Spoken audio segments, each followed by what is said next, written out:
Η αγριοαγκινάρα, το γνωστό σε όλους μας γαϊδουράγκαθο που φυτρώνει μόνο του στην ύπαιθρο, έρχεται να αντικαταστήσει το πετρέλαιο θέρμανσης. Οι επιστήμονες υποστηρίζουν πως εάν στο Θεσσαλικό κάμπο καλλιεργούνταν αγριοαγκινάρες σε 1 εκατομμύριο αρδευόμενα στρέμματα, η παραγωγή τους θα ισοδυναμούσε με 1.250.000 τόνους ισοδύναμου πετρελαίου θέρμανσης και θα εξοικονομούνταν 400 εκατομμύρια κυβικά μέτρα νερού.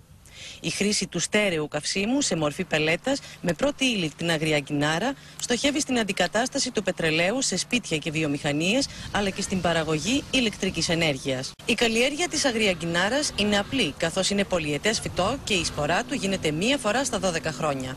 Δεν απαιτούνται ζυζανιοκτώνα, καθώς είναι το ίδιο ζυζάνιο και δεν επιτρέπει την ανάπτυξη άλλων. Μπορεί να καλλιεργηθεί και σε ξερικά χωράφια, με σημαντικές ωστόσο αποδόσεις όταν ποτιστεί. Δεν κάνουμε κανένα έξοδο πλέον για τα επόμενα 15 χρόνια.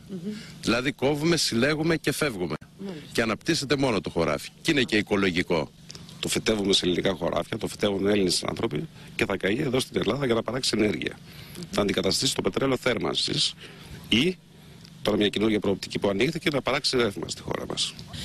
Η καλλιέργεια της αγριοαγκινάρας ίσως τα επόμενα χρόνια να λύσει το ενεργειακό πρόβλημα της χώρας. Και δεν είναι καθόλου τυχαίο που ονομάζεται ελληνικό πετρέλαιο. Από το συγκεκριμένο χωράφι παράγονται ετησίως 25 τόνοι βιομάζας αγριοαγκινάρας, που αντιστοιχούν σε 12,5 τόνους πετρελαίου. Η υψηλή αποδοτικότητα της καλλιέργειας έχει τραβήξει το ενδιαφέρον των αγροτών.